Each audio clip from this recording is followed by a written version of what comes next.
آپ کو یہاں پر اہم خبر دیں، جاپان کے مشرقی ساحلی علاقے ہونشو کے قریب 7.2 شدت کا شدید ترین زلزلہ آیا ہے، جس کے بعد سونامی کی وارننگ جاری کر دی گئی ہے۔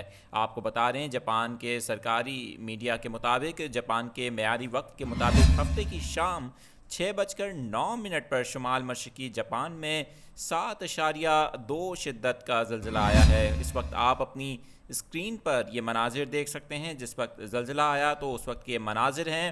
خبر رساں ایجنسی کے مطابق 7.2 شدت کے زلزلے کے بعد حکام کی جانب سے سونامی کی وارننگ بھی جاری کی گئی ہے۔